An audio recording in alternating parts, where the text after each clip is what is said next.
Hi, good morning, good afternoon, wherever you find yourself. My name is Lahia. I'm Namibian and based in the UK. And a very warm welcome to our YouTube channel. If you are an old subscriber, thank you so much for coming back. And if you are new to our channel, thank you for being here. I hope you like it here. I hope you will find the information relevant and useful to yourself and to many other people. So feel free to share the videos, and also please do like the videos, share and comment in the section below. So yeah, like I said, I'm based in the UK and I've been getting a lot of questions with regard to how did I get a job in the UK. So today's video is informed by the number of questions that I've been getting with regard to that. So I've been getting questions like, how did you get it right? How did you get a job in the UK? Or as a nurse or a doctor or a pharmacist or a physiotherapist, how do I get a job in the UK? So I then decided to put together a video to answer that question. In today's video, I'm really not gonna get into so much details.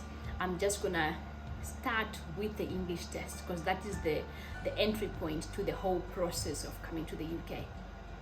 So yeah, with regard to getting a job in the UK, first of all, you need to prove to the UK people that you are able to converse in English, or to conversate in English. You are able to communicate in English, and they can only do that by requiring you to do an English test. And there are two English tests that are acceptable for the UK job market. That is either the IELTS or the OET.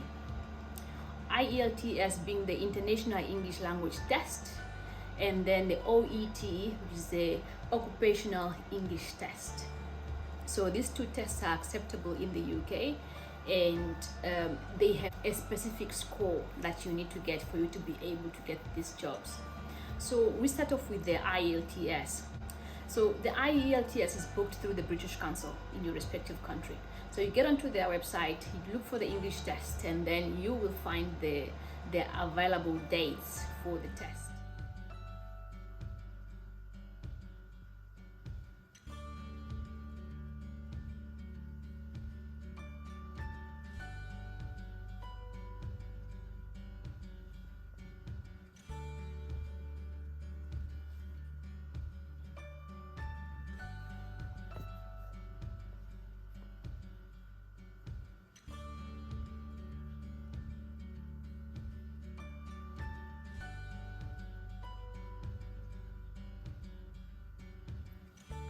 So when it comes to then booking this English test, you need to, before you book, you need to consider the time that you need to prepare for this test, because this is not a test you can just book today and you jump on it tomorrow.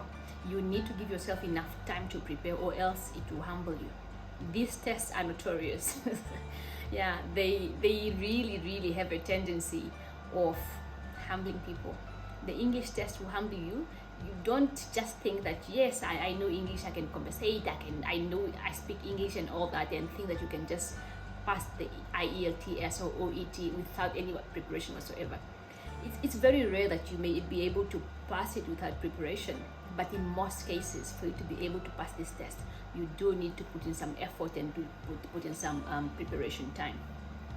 So number one, the English test. The last time I checked, the IELTS costs 4,700 Namibian dollars or South African rand, and this is the amount that you pay for every time that you write it.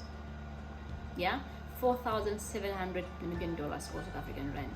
That's the cost of the IELTS. And chances of you writing the English test more than once, or even more than twice, 3 times, are very high, especially if you don't put in enough effort in preparation.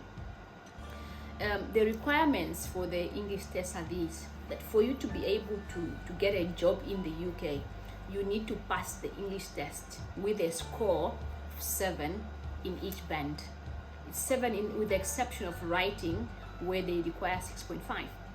So in each band, I mean, you need to get a 7 in reading, a 7 in listening, a 7 in speaking, and then a 6.5 in in writing. This is the only exception.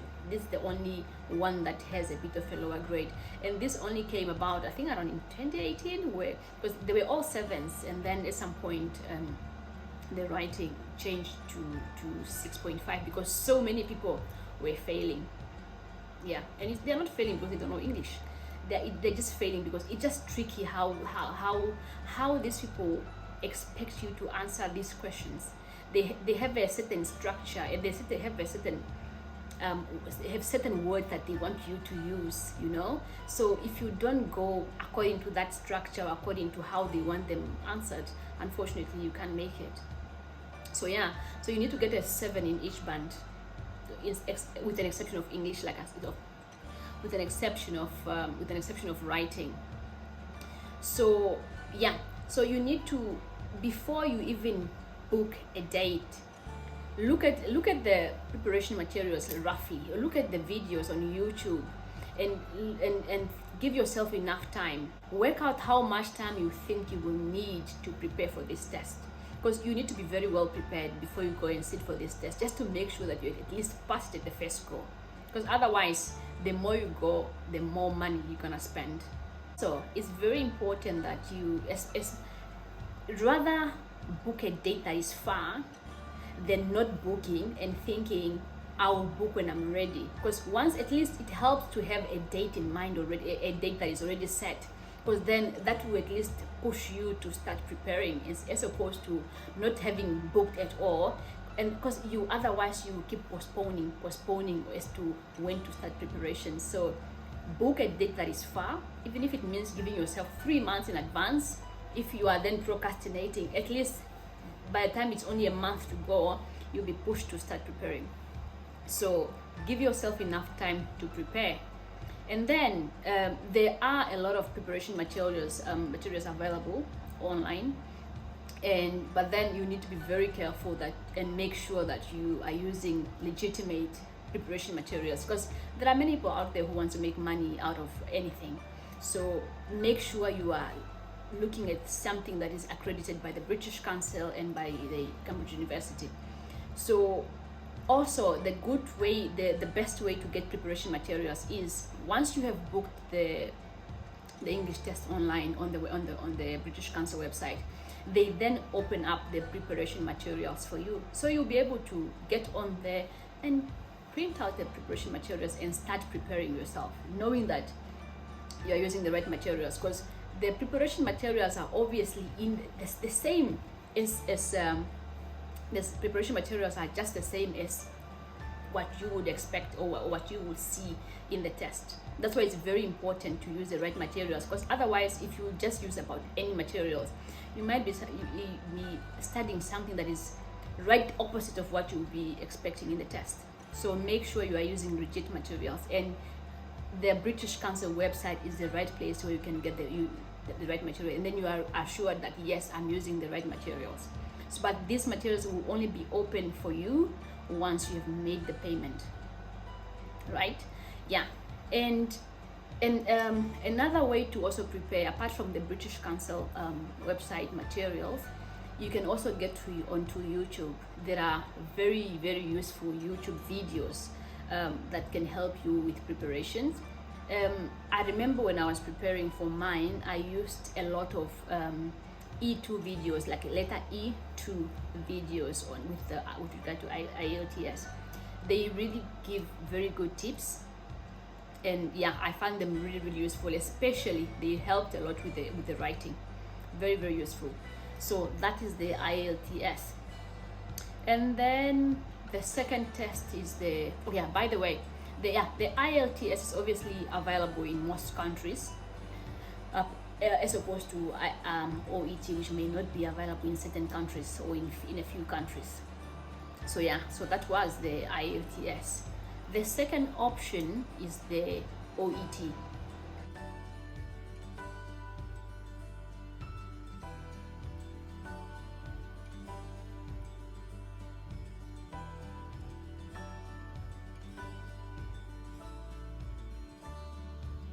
So yeah, you can see the professions that are available to write OET: nursing, medicine, dentistry, pharmacy, radiography, physiotherapy, dietitian, podiatry, veterinary science, occupational therapy, optometry, and speech pathology. OET, which is now the occupational English test, is kind of discipline specific. Discipline, I mean nursing or physiotherapist or pharmacist. When it comes to the reading essay, to the writing essays and all that, you get scenarios that are clinical or that are health related, and I guess that would be easier to understand. So yeah, they are profession or discipline specific, and I actually found, and that's my own opinion, I found OET to be a little easier than IELTS. And what I found easy was the way OET asks their question, and the way their essays are structured are not as long as the IELTS. Because with the IELTS, when it comes to reading, I'm not very much a reading person, and I can't read so fast. And usually the pressure with writing this test is the time. So if you take so long, like if you take so much time to go through the essay, there won't be so much time for you to answer these questions. So you lose out on time, and that's the end of you. So the essays in OET are not as long as the ones in IELTS. That's my opinion. And the thing is, we are different. We have different ways of learning and stuff, and some people are also fast readers. So what is easier for me might not be easier for you, and vice versa. So I found OET a little bit easier than IELTS, because I did both. When I failed the IELTS the first time, I decided, you know what, I'm not gonna waste more money. I'm gonna go for OET. However, the difficulty with OET is it's not available in Namibia. Also, yeah, it's only available in South Africa. So it's available in Cape Town, it's available in Durban and many other places. So I wrote mine in Durban. And also OET is more expensive than IELTS. IELTS is 4,700 Namibian dollars, whereas the OET costs about 587 US dollars. That's almost 6,000 Namibian dollars. And then adding on top of that the traveling to South Africa and accommodation to South Africa. So that's why if you then decide to go for OET, make sure you are very well prepared, that you don't get to do this twice, because otherwise you're gonna spend up to almost like 20,000 if you have to go there, if you have to do that twice, because already almost 6,000 in the test itself, and then adding transport and accommodation, that's gonna be very, very costly. Yeah, so OET only available in South Africa, and it's more expensive than IELTS, but I found it a little easier than IELTS. So the chances are very high that you can pass it at the first go, right? And OET, you just need to go to the OET websites. So yeah, get onto their website. I'll also try to link to put some their websites in the description below, so you can just get on there. And yeah, also they will also have preparation materials available for you once you've done the booking. And then OET uses a different scoring that of the IELTS. OET uses letters A, B, C, D, and for you to pass, you need a minimum of a B. So if you get an A, that's an A plus for you, and then you get a B, and that's a minimum you can get. If you get a C, unfortunately, then you cannot qualify. So just like with OET, with IELTS, where they require 777 and then a 6.5 in writing, when it comes to OET, is A or B with a C plus in writing. which is obviously equivalent to 6.5 in IELTS. So you need to make sure again that you get the required score. So for you to get a job in the UK, you must get minimum B in listening, reading and speaking, with the exception of writing, where you can get at least a C plus. And again, with OET, you can also combine two tests. Should you then write and you got B, and then a C let's say in writing, you can write again, as long as you write within 12 months from the first test. Within 12 months now is acceptable. If you write again and you get B, and then it's another C in writing, you can combine these two C's, because the required minimum for writing is C plus. However, if you get a C in speaking or listening or reading, even if you rewrite, you cannot combine any other result with a C and make you pass. No. The minimum you can go is a plus, lower. So for writing, if you just get a C, you can combine with another C, and that will be considered a pass, because the minimum required for writing is C plus. I hope that is clear. If it's not clear, please do put a comment in the section below, and I'll try to clarify whatever is not clear right now. Yeah, so that's about the English test. You need to write the English test. You need to pass with at least a 7 for the IELTS, so a 7 in listening, reading and speaking, and then a minimum of 6.5 in writing. And for OET, you need a minimum of a B in listening, speaking and reading, with a minimum of C plus in writing. Once you have then passed the English test, you would then proceed to write the next profession specific test, in which case for nurses it will be a CBT, and for doctors it will be the PLAB 1 or 2, even though you can write these at any point really, but I don't see any point of you like going to write a PLAB when you haven't even passed an English test. So it's always good to get the English test out of the way before you then proceed with the rest of the application process. Just a few tips when it comes to this English test. Tip number 1, book the test and have a date, because that will help to push you to start the preparation process. Tip number 2, practice. I can't emphasize the practicing part enough. It's very crucial that you practice. Give yourself enough time to prepare and go for this test very well prepared. And when it comes to practicing, use the right materials, use legitimate materials. Don't just get onto any website and download materials from there.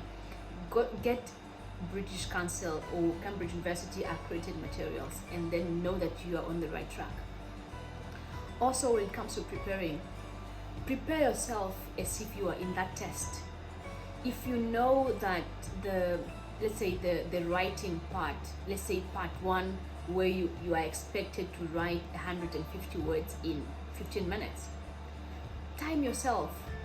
So give yourself those 15 minutes and see how much words you can achieve in that particular time limit. But the more you prepare, the better you get. And so that by the time you go for this test, you are very confident and you know what is expected of you, and you know you can deliver very well. And again, when it comes to speaking, you only have, I think, 3 minutes, but you are expected to speak so much in those 3 minutes. And when it comes to speaking, your speaking need to be flowing. You shouldn't be pausing and cut out those M's. So try practicing this speaking. Record yourself speaking, and then listen to yourself, and then see where you need to improve, and focus on that when it comes to that preparation.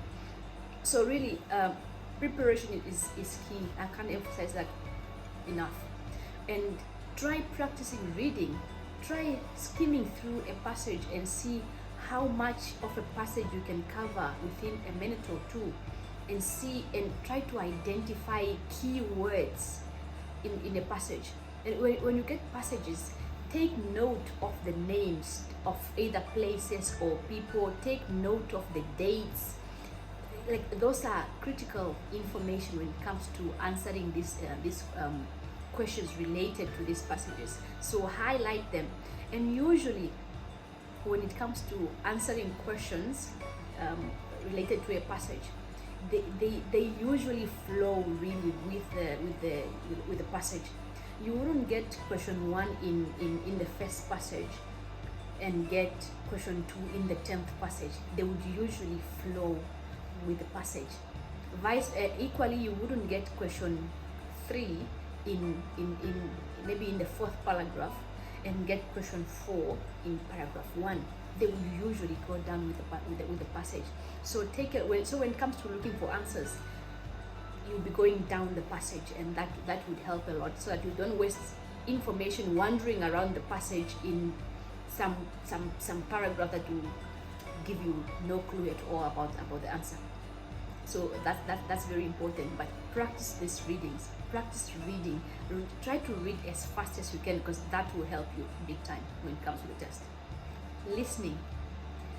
Listening can be confusing at times, but one thing that you need to do, that you need to master with when it comes to listening, is don't panic. When you realize that you have missed the answer, don't bother yourself so much about that answer. Continue listening for the next answers, because otherwise, if you panic with this now, with question 3, you have 20 other questions to go through, and if you still continue pondering about this question that you've already missed anyway, it's not going to work for you. So don't panic, relax, and move on, because you won't fail by missing 1 question or 2. But if you confuse yourself with panicking, then you end up losing out a lot, and that will result in a fail. So don't panic, and just try to focus. Take care of those nerves and focus, really focus. Yeah, because you don't have so much time available for you to come back and go through things. We only get to listen once. So, and usually with listening, you first write on a rough paper, right? And then you are given time to copy down your answers to the actual exam sheet. So maybe during that time of copying your answers down to the exam sheet, if you still have time, you can go back to that question, and even if it means try guessing, you can guess. You never know what might come to your mind. It might be the right answer. So yeah, but preparation is really key. Get that. Okay, number 1, get the date. Preparation. Practice yourself with the timer. Really go according to the time that is used in the test. So that's crucial. Speak to yourself, record yourself, listen to yourself, see where you are falling short, and focus on that, and make sure you get that out of the way, whichever is kind of is likely to make you fail. Get that out of the way. When it comes to writing, even speaking, they want you to use a broad vocabulary. Don't use the word that you use on a daily basis. Try to broaden your vocabulary. Instead of saying I bought something, say I purchased. Instead of maybe referring to clothes, you can say, instead of say clothing or clothes, you can say apparels. Yeah, try to broaden your vocabulary. Don't use these normal words, or using words like but. You can use however. And then they want you to use words like furthermore, however, and they want to see that yes, you are able to conversate properly. Yeah, and also another tip about the writing part, the writing test, is there are specific words they expect you to use when it comes to things like a graph. When they want you to talk about words like plateaued, you instead of saying it increased, you can say it plateaued, or it, use a variety of words like broaden your vocabulary by all means. And when you are preparing, take note of these words that they put in the preparation materials. Those are the words that you need to use. You need to use these furthermores, however, very important to use in those English tests. I know you may not necessarily need to use them on a daily basis, but you need to use these words for you to pass the test. So yeah, do just that. Preparation is key. Don't go there thinking, you know what, I know English. You'll be humbled. So yeah, so I think that's more or less it really about the English test. Yeah, so as for today, I'll end here, and then the next video will then be about profession specific for nurses. If you are then applying for a nursing job in the UK, how do you go about it? So I'll see you in the next video. Thank you for watching, and please don't forget to subscribe. Don't forget to give us a thumbs up and share your comments in the section below. And yeah, please also do share whatever other information pertaining to getting jobs in the UK you want me to make a video on, especially for the health professionals, because that's where I am, and that is where I have information on. Yeah, so I hope you really find this information useful, whether it's for yourself or for your anybody else in your circle. And please don't forget to share these videos. And yeah, let's grow this channel. Don't forget to give us a thumbs up and do subscribe, and don't forget as well to hit the notification bell so you don't get to miss out on anything I get to post. And thank you very much. See you in the next video.